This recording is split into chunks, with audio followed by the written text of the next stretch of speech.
This is Money Moves on VSiN, the sports betting network.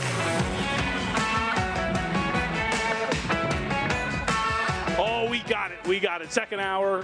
Very excited. Looking forward to Chris Vasile, who's going to join us in 15 minutes. Zach Cohen in 30 as we get ready for the weekend that is in football. And speaking of, I'm a big footy guy now. This is now my identity. I've always been about this. I've always been about football across the pond. We got a big one getting started in the English League Championship, West Brom and Leicester City. I got it, Luke. I'm in. We're watching. As people who maybe don't know, I have many years ago decided to pledge my allegiances to the Queen's Park Rangers, and I'm back, baby.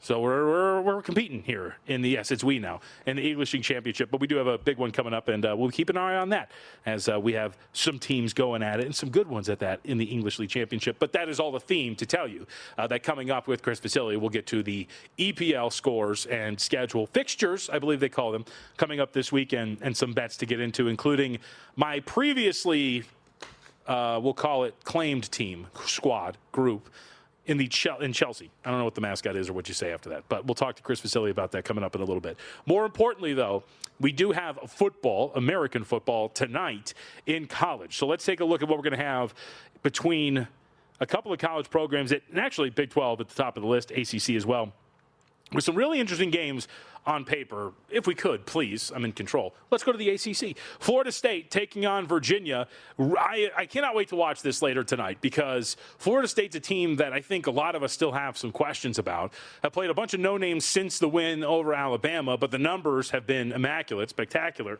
Excuse me. Oh, I'm choking on my spit.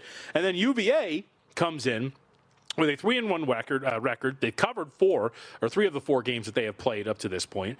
So this is going to be, I think, a really interesting and solid fact-finding mission, if you will, on the Seminoles. Because Virginia, while they have not played great competition, Coastal Carolina, North Carolina State, NC State, as we have discussed here on this program, not a very good defensive team. William & Mary, Stanford, they've at least looked the part, especially from an offensive standpoint. And so how this offense looks against Florida State is going to be a really good opportunity for the Cavs to show just how legitimate they are. Now, the injury notes of concern, if anybody hadn't kept up on what's going on here, Tommy Castellanos, as Stormy told us yesterday, rolled up his ankle against Kent State, listed as probable, practiced, expected to play, no real worry there. I am curious from a usage standpoint. Now, some spots like DraftKings don't hang over and unders now. They just put the 50-plus yards for the college props. You can look at 50-plus rushing yards at minus 113. Having said that, the only reason I bring this up is if he is truly banged up with that ankle, how much are they going to use him? If you look at the 18 rushing attempts he had in the game against Alabama, 9 of them were designed runs. Do you see that cut down? And in other words, what I'm saying here is, can you make the case for under rushing yards for Castellanos here in this matchup? But I think the real question just becomes, can Virginia keep up with Florida State? UVA, 27th in EPA per play overall on offense, 29th in offensive success rate. But again, when you look at who they've played, you don't really want to write home about it. But UVA's running game has been very good, 20th in EPA per rush, 5.95 yards per carry in the early going of the year. Because I think this is the way that they stick around inside of this number. I don't think that the Virginia defense, is going to stop Florida State's offense. I just think that this is going to be, are you going to keep up with Florida State's offense to stay inside of 7 points at home? Florida State hasn't really played anybody worth measuring success against, but remember, against Alabama, 3.9 yards per carry allowed, 102 rushing yards. So the one big boy they did face, they completely shut down their rushing attack. Can the Cavs actually run the ball with their offense? Because I don't think if you're talking about a one-way offense, can't run the ball, trusting a guy like Chandler Morris to put the ball up in the air, I don't think that's going to be particularly great. Morris has not played terribly in any way, shape, or form. But the one thing that does kind of stick out, if you look at some of the metrics, especially in those PFF profiles, he is committed, 5 turnover-worthy plays, 4 of those big-time throws, so those throws that are farther downfield into tighter windows, as subjectively put by PFF. If you're forced to win this on the arm of Chandler Morris, you're not going to be in a very good spot at this point right now. The other worry is Virginia defensively. Across the board, pretty average for the most part. The one thing that really does stick out, or I'll say 2, you're floating around about the 30th percentile in terms of EPA per play allowed defensively, not particularly good. And then if you look at it from the standpoint of explosive plays allowed, inside the 25th percentile, so pretty low there. You tend to give up explosives. You're not a particularly stout unit in that regard either. And if you're going to give up explosives and you're not going to be great in terms of defending, again, floating around like that 25 mark in terms of yards per dropback allowed, Castellanos, again, could generate some explosive plays against this defense. It's all about whether or not you're going to be able to keep up. So lean toward, if you like Virginia, maybe lean toward playing this over the total at 60.5. In terms of line moves here, if you haven't been keeping up with where we're at, no real move on the side. It's been 7 consistently here at Circa. The total is what's been bet up from about 58. That was the opening number at Circa. It's a 60.5 where we're at right now. So that's the first game, ACC matchup coming up at 7 p.m. Eastern time. TCU at Arizona State. I think the big one of the day, because the Big 12 is absolutely fascinating when it comes to the dynamic for, we'll call it right now, the second best team in the conference.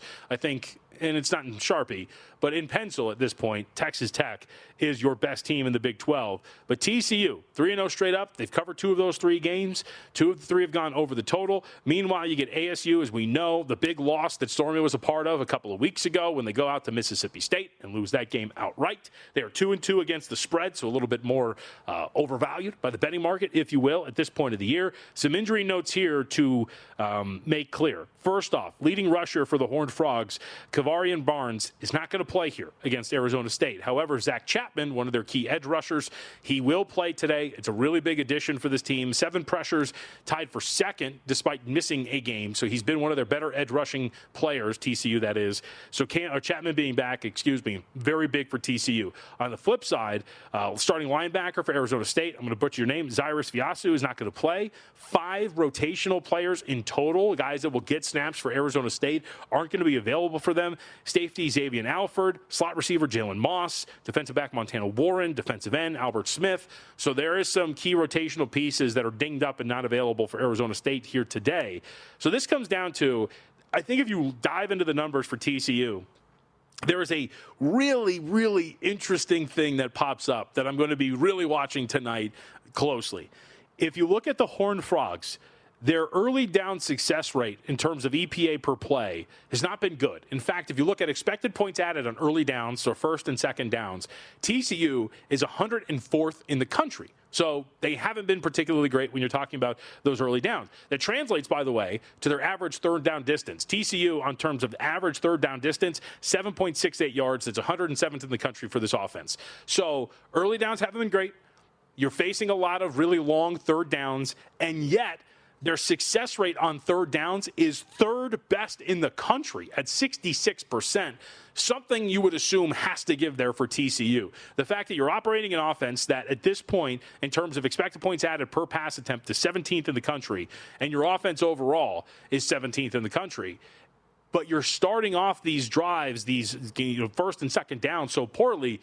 That doesn't seem sustainable to me. I know the injury report doesn't really look great for Arizona State, but playing at home against a team that kind of seems to be living on the edge offensively, that is something worth noting here in this matchup. Now, Arizona State themselves, something to monitor here. Their offense has not been great. They're kind of the inverse of this, which is their early down success rate has been pretty solid. They're 36th in the country in early down EPA. However, their third down success rate, 117th in the country. Third down distance, 102nd in the country. So really, and this isn't, I think it's kind of a cliche actually in football, going to come down to third downs, it would seem, in a game like this for TCU and Arizona State. TCU has done so well on these third and fourth downs, and that has really buoyed their offense to this point, where Arizona State has somewhat failed on these third downs. If you can flip that, if you're the Sun Devils, you're going to be in a pretty good spot. So we talked about this early in the week, didn't really have an opinion, but as I dove into it a little bit deeper, at least if you were to tell me right now, hey, pick one or the other, it would be Arizona State tonight against TCU. I do think they would be the side if forced to make a pick. I just don't like that dynamic, and I think TCU, again, leading rusher out, you're going to get your top edge rusher out back, but I think this lends itself on a road game in a tough conference that you would look toward the direction of the Arizona State Sun Devils. And then last, and yeah, it's probably least, Oregon State taking on Houston. The Beavers have been so bad, man. We've talked about this team quite a bit. Stormy had them early in the year when they were taking on Cal. Houston comes in undefeated, both straight up and against the spread.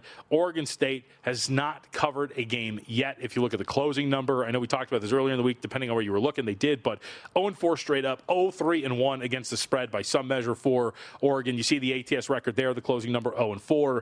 So depending on where you look, this Beavers team hasn't really covered anything. We're sitting at 13.5. The initial opening number was 12.5. So there is some, maybe not resistance, but it's not like the market is rushing to lay this 13.5 with Houston on the road.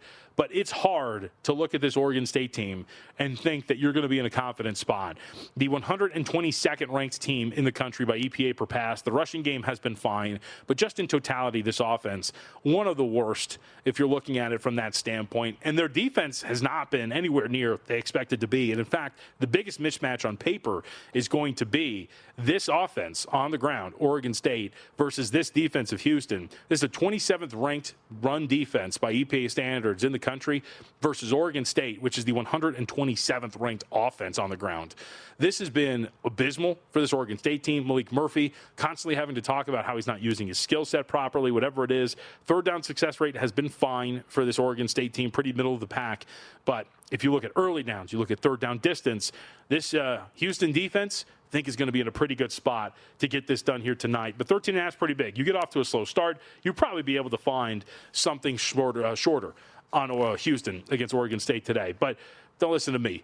Except here, because you have to start your weekend with broccoli. You got to get it off right, folks. Use the code VSiN, load up your account with a 50% deposit match up to $100, then take advantage of monthly cashback style rewards that pay you whether you win or lose. Brocco's lines are live on our VSiN betting splits page, so you can see where the action is moving before you bet. Contests, free-to-play games, exclusive event-based boosts. Friday is the perfect day to maximize your bankroll at Brocco. Head to playbrocco.com. That's BRACCO.com today.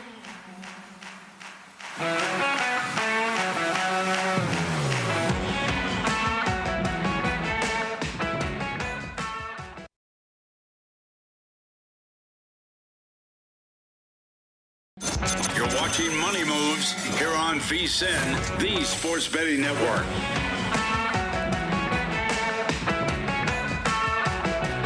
Welcome back into Money Moves. No Stormy Buonantony. I know you miss her. She's on a plane right now, heading out to Ames as she is getting ready to call, or he's on the sideline. Let's call the Iowa State and Arizona game. I don't know why I keep wanting to go Iowa City. I don't know what's going on in my brain right now. It's a Friday, and you know what it is? I got football in the mind. Man City, right? You know, that whole thing. I'm a big football guy now. Let's head out to the Progressive guest line. Welcome in our next guest. Also, a man who is all about the footy, and we can get to the weekend preview as well here. Chris Vasile is with us, covers.com. Thanks for the time, as usual. You've been a stalwart, dare I say, in these Friday spots. So let's get right to it as we have a lot to get to, Chris, at MC_Silly3 up on X. Let's start with the Premier League this weekend. Pretty good weekend of games, including, as I have claimed them, my team, the Chelsea. I keep going the Chelsea. Chelsea in a big spot here. Chelsea has not played particularly well by their own standards, especially in EPL play, but they do have an opportunity this coming weekend against Brighton and Hove. What do we make of this spot against Chelsea? Yeah, JVT, we're going to roll with Chelsea on the money line at -125. I think one of my favorite things about sports betting in general is that you can happily fade a team 1 week and then turn around and back them 7 days later, and there's going to be no backlash in terms of what are you doing. Both these teams come into this game on Saturday. They were in EFL Cup action on Tuesday, both winners, but both had squads that were kind of severely rotated squads. So they're both fresh coming into this game. Chelsea's desire to get back in the win column after that, kind of debacle against Man United last week. Mm-hmm. They had a red card after the 5th minute, so they were kind of chasing shadows, playing down 11v10 for the duration of that game. Even with those 2 goals conceded against Man United, they've only given up 5 goals through the first 5 matches, so they're defensively stout. And they only have they have the second best attack behind just Liverpool with 10 goals scored. A home date against Brighton should be just kind of what the doctor had ordered. The Seagulls have a penchant for coughing up goals. They blew a 2-0 lead last week to Tottenham and have given up 2 goals in back-to-back games. So I look for Chelsea's attack to kind of take the onus and go out and deliver a good performance for their fans. And if you want to get a little cute, their shot on target market is sitting at 5.5. I think this is a little low, so you're going to pair Chelsea money line with them to go over 5.5 shots on target. That odds are minus 110. I think Chelsea are good for an offensive outburst here. They're averaging over 4.2 shots per game this year. So we're going to take Chelsea money line and them to go over their shots on target. All right, I like it. By the way, that Man U team, they're kind of entering a somewhat soft portion of the schedule. I know they have Liverpool mixed in there, but are we about to see them climb up the table here? You get Sunderland, Brighton, Nottingham Forest as well, and mixed into these next 4 games or so. And obviously this weekend, Brentford. Could this be one where we actually start to see Man U rip off some wins? You would like to think so. I mean, they have the players. They have that, that motivational boost last week with a win against a good team in Chelsea. Very winnable fixtures coming up over the next, 2-3 weeks. So it could happen for them. Obviously, they kind of tend to shoot themselves in the foot time and time again. But the schedule does lend itself to, racking up the wins. All right, let's get to some other plays you have here. Again, Chris Vasile with us from Covers.com. Let's take a look at Everton and West Ham. What do you got here in this matchup? Total play, I think. Yeah, we're going to go under 9.5 shots on target at minus 138. There was a bit of a debate going on gambling Twitter earlier in the week of who's the worst person to watch a game with, the guy who bets the under and roots for absolutely nothing to happen, or one that just won't stop yapping about his fantasy team or his player prop. I'm going to be the annoying guy that takes the under and roots for goal kicks and throw-ins. At 9.5 shots on target, I just don't see kind of where they pulled this number from. This Everton team we spoke about in length last week, they're set up to defend. David Moyes has them structured in a way that, they like to soak up the pressure. They try to counterattack, but their offense just doesn't have that, added oomph that can go out and, score a bunch of goals. West Ham coming to this game, they're probably one of the worst teams in the Premier League, bar none. Graham Potter's, kind of coaching on borrowed time. They've conceded 13 goals, scored just 5. But their games are not. But while their games are higher scoring, they don't tend to lend themselves to games that have plenty of shots on target. 5 of the last 6 games between these two teams have stayed under with very limited chances. I tend to reserve the 9.5 shots on target market for kind of the big 6 teams. These are not those, so we're going to root for nothing but goal kicks and throw-ins here. We're going under 9.5 shots on target. All right, we interrupt this coverage really quickly to announce a little bit of breaking news coming down just a couple of minutes ago. Chiefs have taken Xavier Worthy off the injury report, so big deal there for that matchup against the Baltimore Ravens. We'll have more on that coming up in a little bit, but if you're seeing the market flash or something, Xavier Worthy, good to go. All right, Chris, I like this because I am trying to expand, watching a little bit more soccer, checking out all the different leagues. We had La Liga play during the week, and we do have a big one coming up against some recognizable clubs. Atletico Madrid versus Real Madrid. What do we have in the Madrid derby? Yes, JVT. One of the biggest derbies you got going on in world football here. Before I get into the play, I do like the over 8.5 shots on target at minus 120. But we're going to kind of focus on a little bit of a juicier price here. 9 of the last 10 meetings between these two teams in all competitions have ended in a draw in regulation time. The draw right now is sitting at plus 260 if that interests you. Or 4 of the last 5 games have stayed under the total of 2.5. But both teams have scored in all 5 of those games. So if we do the math, you're looking at a 1-1 draw that's hit in 4 of the last 5 games. That final score prediction is plus 600. That's definitely worth a sprinkle if you think kind of the trends are going to kind of come to fruition there. But as for the over 8.5 shots on target, both these teams played midweek, and they saw exactly 5 goals scored in each of the games, over 10 shots on target in both games as well. This is not your Atletico Madrid team of the past. They kind of, they're not built to sit back and defend and try to win 1-0 games anymore. They do have attacking pieces in place and have a little bit more freedom to venture forward and create some chances. They're going to be playing at home in this one. The onus is going to fall on them to kind of dictate the pace against, their bigger brother, if you will, against Real Madrid, which will play right into Real Madrid's hands as they have a lightning quick counterattack, but have the talent and the veteran presence needed to kind of slow the pace down, and dictate the play from time to time. I'm fully expecting a game that has plenty of chances, but over 8.5 shots on target, minus 120, that's a great play. Predicting the final scoreline 1-1 at plus 600, that's some tremendous value as well. All right, let's get stateside here. College football, a great weekend with a lot of intriguing contests. We'll start in the Big Ten. Ohio State and Washington. I had noted when we talked about this earlier, and our buddy Will Hill has a play on the total here. Didn't talk much about the side. Washington seems to be a popular play. What do you make of this? Are you on the Huskies? Yes, JVT on the Huskies for sure. I got it open at 9.5 on Monday. That's when I kind of pulled the trigger with them. It's kind of gone down a little bit now. It's kind of back up to 9.5, depending on the book. I think there's something to be said about Ohio State playing their first true road game of the season in Week 5 of the season, and it has to be across the country in Washington, a tough venue to play where Washington has won 22 straight home games. Sure, you can beat up on Ohio and Grambling states of the world and go 1-1 ATS. Week 1 win against Texas is kind of taken with a grain of salt, but I think this is going to be a true test of their abilities.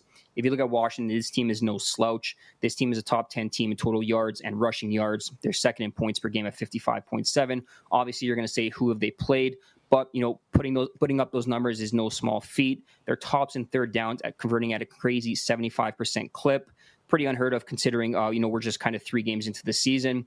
The biggest factor for me here defensively, Washington's ability to hang tough on the defensive side of the ball. This team allows just 33% conversions on third down and is one that is sub 5 yards per play on defense. They have the secondary capable of kind of slowing down Jeremiah Smith. Obviously, he's tough to completely shut down. Who's going to get his? But they do have a front that could pressure, the Ohio State offensive line, pressure a true freshman quarterback in Julian Sain and force him into some costly mistakes. So when 2 good teams kind of square off, I tend to look to, find reasons to back the underdog at 9.5 points here is where I got it at. I think that's, way too many points. So we'll go with the Huskies and, a small sprinkle on the money line as well. All right. Oregon and Penn State. Can't wait to hear your thoughts on what we're going to have here because if you look at this matchup, there's been a lot of conflicting opinions. I think we have a show bet on this. I'm on Penn State. Stormy's got Oregon, but where are you at? Yeah, we're rolling with Oregon. We're taking Stormy's side for this week. Obviously, the elephant in the room, you've heard it all week long, James Franklin's inability to win the big one. 4-20 against top 10 teams, 1-5 against top 5 teams. While Oregon doesn't exactly fit into the top 5, they're ranked number 6. They are every bit the part of national title contender. As a diehard Toronto Maple Leaf fan, lifelong fan, I know the definition of insanity pretty well. I'm well versed in that. Or Penn State batters, they're probably on that borderline, of figuring out that what's going on with James Franklin in big games. But from an X's and O perspective, obviously the Ducks come into this game, with a top 12 offense, top 7 scoring offense, averaging 50 points per game. They're a perfect 100% in the red zone through 4 weeks. And yes, this is going to be the best defense they've faced all season long, but they're converting nearly 60% of their third downs. So to Penn State, they're going to be in trouble trying to get them off the field. Meanwhile, on Penn State's side of the ball, their offense nearly hasn't been as sharp. I heard some, you guys talk with Will Hill about, have they kind of held some things back in the playbook? Sure, but you still got to go out and convert against these inferior opposition. They're only converting 38% of third down this year. Oregon is the best defense they'll face all year. If we throw in the fact that Oregon is producing chunk plays at an elite level, they have 31 plays of 20 this season. I don't think Penn State's going to be able to keep up with that. So at the end of the day, I trust Dan Lanning a hell of a lot more than I do James Franklin. Give me the Ducks plus the points and a sprinkle on the money line as well. Chris, appreciate it. We're up against it. Thank you very much. Good luck this weekend. We'll come back. Zach Cohen is going to join us next, get his thoughts on the impending weekend of football as well.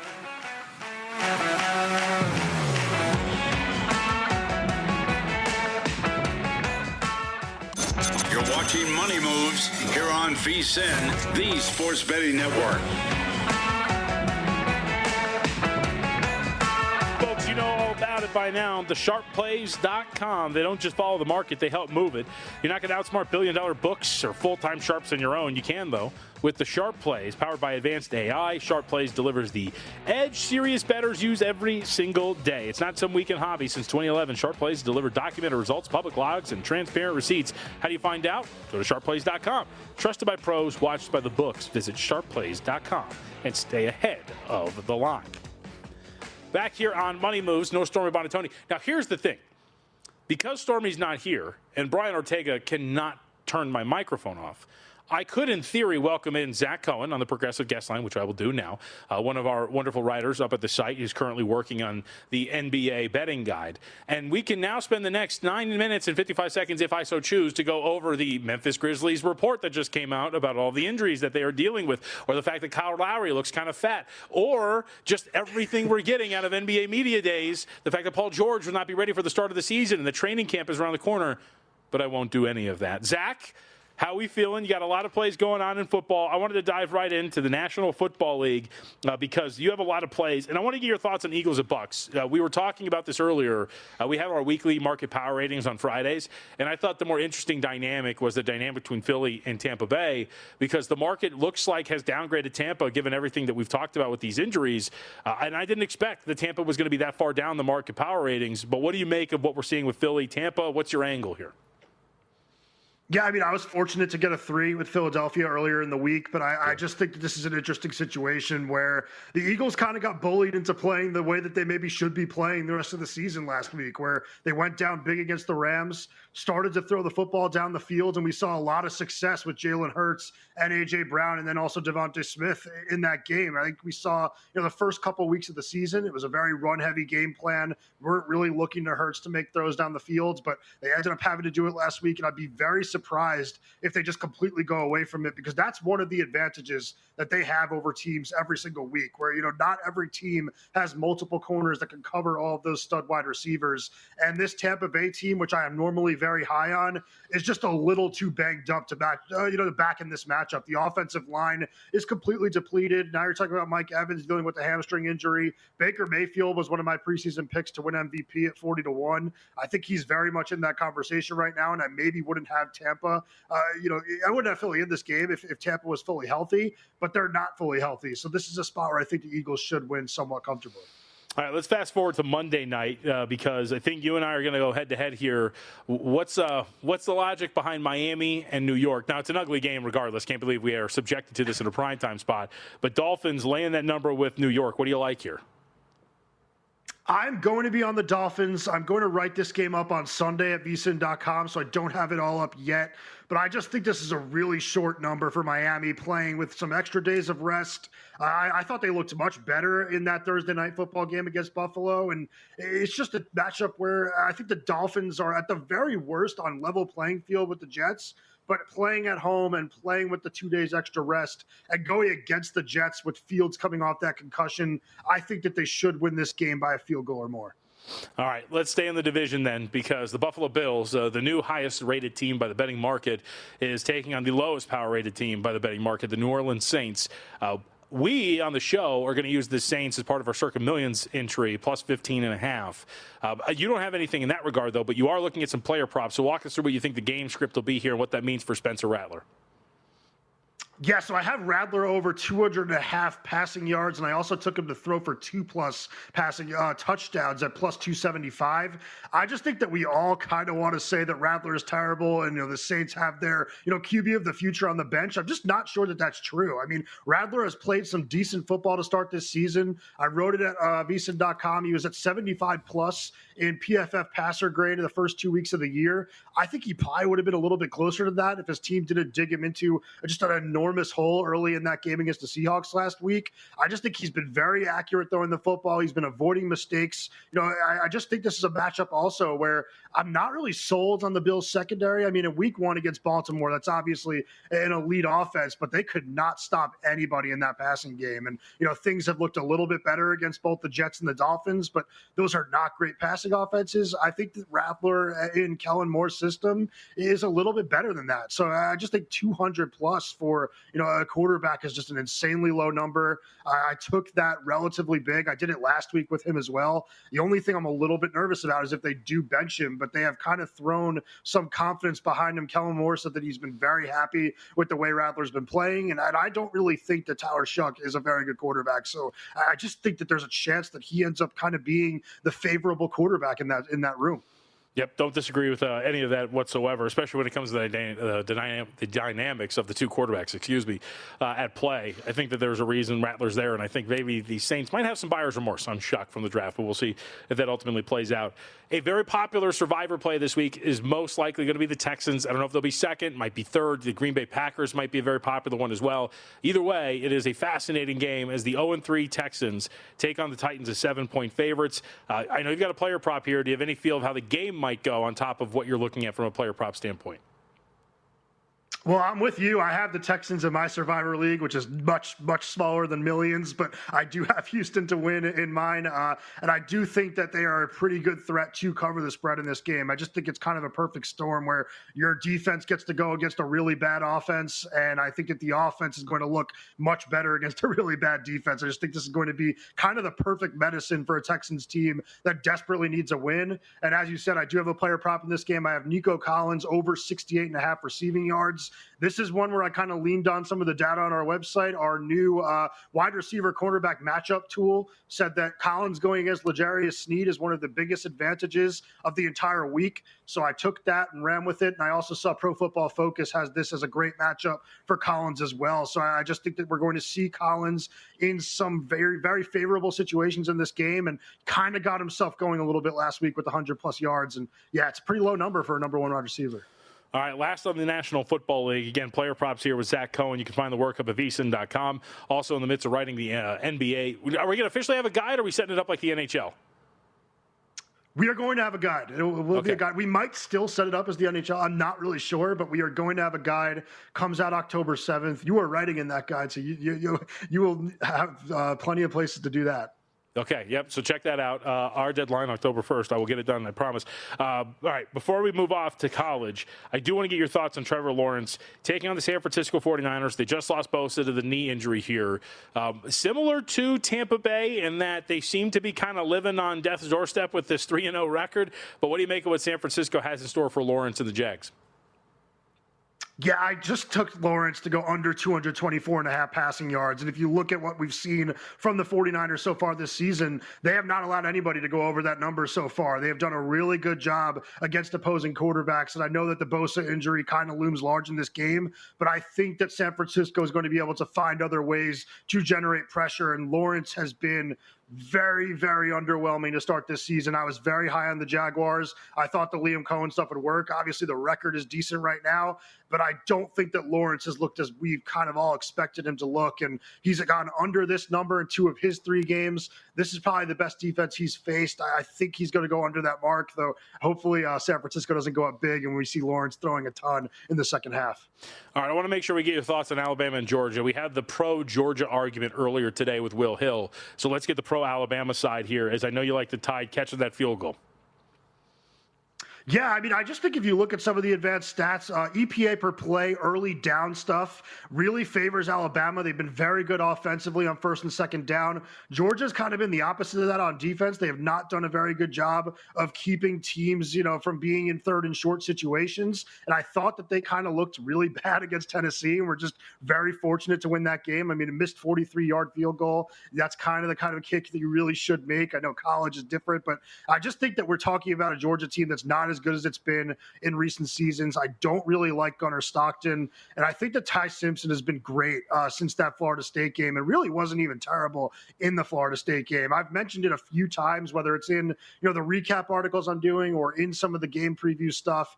I think that loss against Florida State was more about losing to a very good team in a very difficult road environment. We just didn't expect it at the time. I think that loss is going to continue to age better, and Alabama has been dominant since then. So I just think this is a better football team than Georgia. Getting 3 is very enticing to me. I think that DeBoer is still a very good coach as well.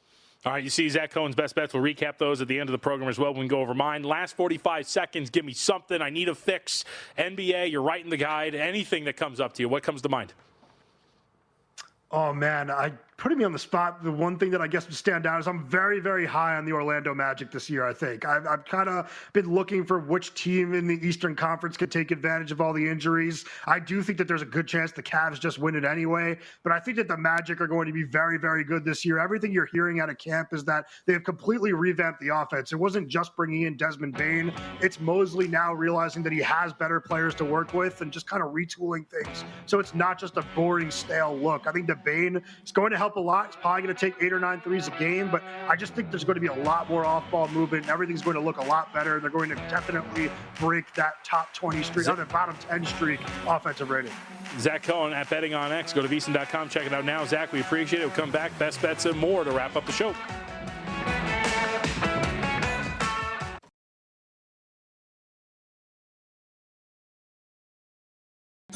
You're watching Money Moves here on VSiN, the Sports Betting Network.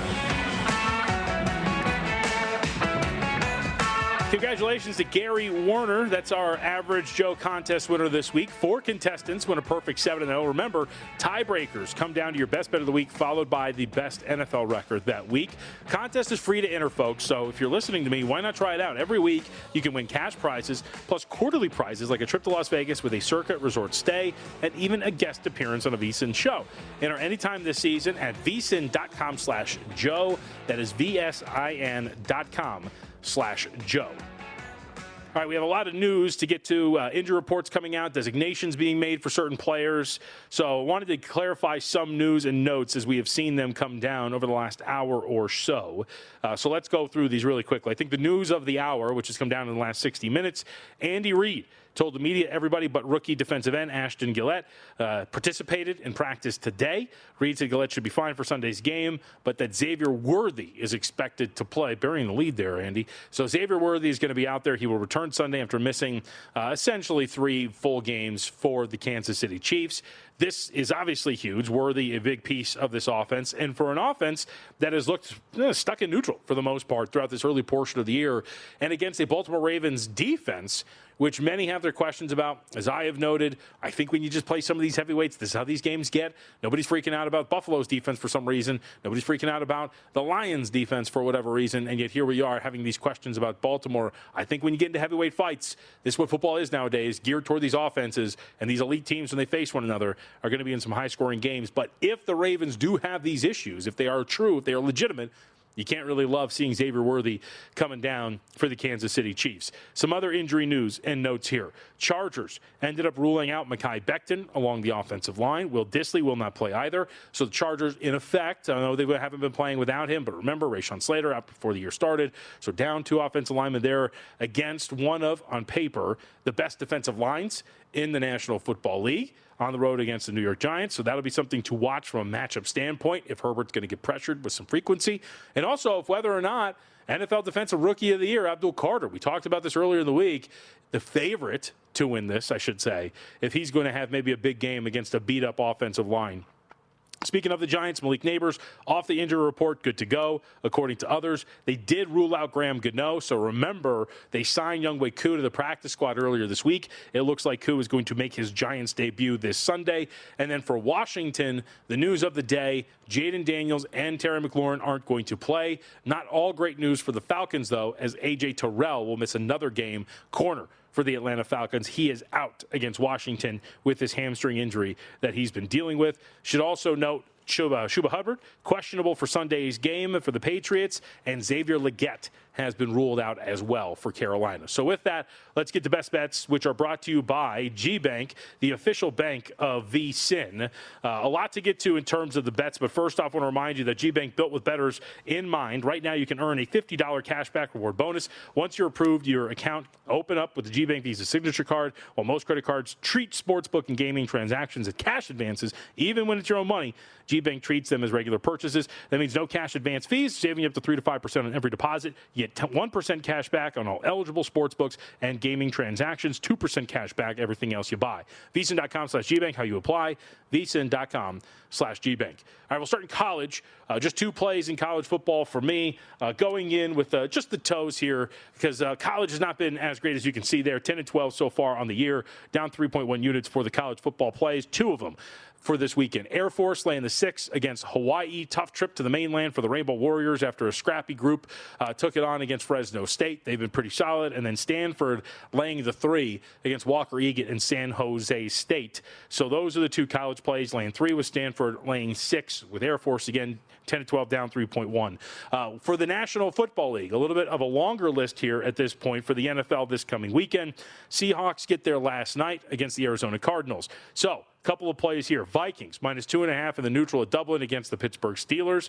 2 plays in the Packers game. Did this for Brian Ortega. Packers -6.5 against the Dallas Cowboys. And then Matthew Golden over 21.5 yards for the longest reception at -115. Bears money line at the short money line price of -105 against the Las Vegas Raiders. I don't really buy this, man. The market seems a little too high on the Raiders. We've seen it move in their direction almost every week, and I think I'll take this short money line price on the Bears. 6-point teaser, Texans -1, getting that down. touchdown, and then the Jets teasing them up 8.5. So tying that in with the Monday night game. Bengals plus 7.5 on Monday night against the Denver Broncos. We'll have more on that when we come back from the weekend on Monday, getting ready for that doubleheader. And then the last one that we added, the long shot, Sam Darnold MVP at 80-1. Strong start to the year in the National Football League at 20-9. We'll see if we can keep this thing going this weekend. Let's recap a couple of these. You give me whatever you want, Ortega, in terms of best bets for some of our guests, because we had a lot of great guests today. I want to give them some credit. Do know that we don't have a graphic for this, but Mike Palm did like the Aces this week too, or tonight, in that matchup in the WNBA. But a lot of great guests for us earlier today, including Chris Vasile. Here we go. Soccer. Chelsea, money line, minus 134, and over 5.5 shots on target. Everton and West Ham, under 9.5 shots on target in that matchup. In college football, the best bets, Washington, plus 8. Oregon, plus 3.5. And then Ole Miss on the money line at minus 125. Zach Cohen, who was with us earlier, got to take a deep breath. Zach had a lot here that we have to rip through on the list. If we're ready, we can go National Football League first. Eagles, minus 3 at the Tampa Bay Buccaneers. Vikings, minus 2.5 against those Steelers. Falcons, good number here for him, plus 3 against the Commanders. To the news today, that has flipped. Dolphins, minus 2.5 against the Jets. And then a quartet, if you will, of player props. Trevor Lawrence under 224.5 passing yards. Rattler over 1.5 passing touchdowns and over 2.5 passing yards. 200.5, as well as Nico Collins over 68.5 receiving yards in that matchup against the Titans. We didn't get to Zach's college football plays, and you can find all of these up at the website of VSiN.com, but a few for him as well. LSU money line, Penn State minus the 3, taken 3 with Alabama, Notre Dame at Arkansas over 64.5, and then a pair of plays in the Washington matchup, money line and Washington plus 9.5, as well as a parlay, Texas A&M and BYU plus 107. All right, before we get out of here, a couple of things, points of order. So it looks like we're going to use Houston here for Survivor. I am going to be, so we have some projections that are out there for this coming week of Survivor, what this is going to look like. Some of those projections do have the field at taking, let's see, about 33% of the field taking Buffalo. I would assume that number is higher. According to Survivor Atlas, if you look at the teams that are available, 90% of folks, I think, still have Buffalo available to them. So I would think that this is going to be one where you're probably going to get quite a few folks that are buying in on the Buffalo Bills this coming week. Or should be 74% have Buffalo available. Misread that number. And would assume that this is going to be a little bit higher than just a third of the field taking the Buffalo Bills. The real one, and this is what we've locked into here for the Money Moves entry, Houston as a 7-point favorite against the Tennessee Titans. Do think that's the play to use. And as we have discussed, and I think a lot of people had this great point, if you look at this from a defensive standpoint for the Houston Texans, they have been as advertised with what they've been able to do defensively. Everything you expected them to be, they essentially have been. It's just whether or not this offense is going to do its part against this Tennessee defense. And this would probably be the week to maybe step out of that shadow. Tennessee Titans, in terms of EPA per play defensively, 28th in the National Football League, just ahead of the Baltimore Ravens. Rounding out the bottom 3, too, New York, Dallas, and Miami. Excuse me.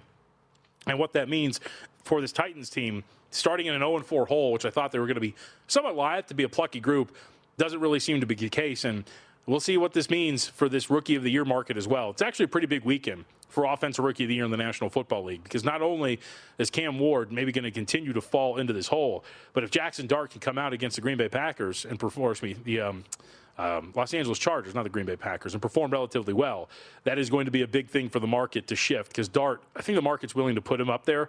And then you have the dynamic of him with his own teammate, Cam Scadaboo, who has really taken on the mantle of starting running back for the New York Giants and has been a very popular play. If the Offensive Rookie of the Year market was a big topic for us on the Pod to the Futures, which, by the way, you can check out wherever you get your podcasts. All right, that's going to do it for us. Coming up next, as part of our great programming here, Mitch and Paul will take you for the next 3 hours on Follow the Money, leading into the Circa Friday Football Invitational, and then the SGP boys have you from there to round out the night. Really looking forward to the weekend programming here. Today's show, Chuck Edel and Mike Somich for the guys over there on Follow the Money. And the Circa Friday Football Invitational, Obviously, a fantastic deal here. Very much looking forward to it. And remember on Sunday, folks, as well, we do have our countdown to kickoff that Stormy and I will be a part of starting at 9 a.m. Derek Stevens will be with us, followed, of course, by Warren Sharp as we get you ready for the weekend that will be. And I'll say this as we round it out and hand it off to Mitch and Paul. Added to the slate, I'm sure, by the time we get to this Sunday for the National Football League, because I don't think I'm done by any stretch. We're seeing some 10s pop up with Cleveland and Detroit. You give me 10.5, I'll take the dive with the Cleveland Browns this weekend against the Detroit Lions. And the other one that's sticking out there, too, I got to see if I can get this down to 3 with the Los Angeles Rams against the Indianapolis Colts. I don't want to lay that 3.5. Do think it's the side. But if that thing's going to get down to that 3 mark, we'll see if I can get in there and get that number. By the way, no real move for Baltimore and Kansas City with the news that Worthy is going to be out there. Go to VSiN.com. Check out everything we have to offer, including all the write-ups. We'll see you on Sunday. Good luck this weekend. Follow the money with Mitch and Paul coming up next.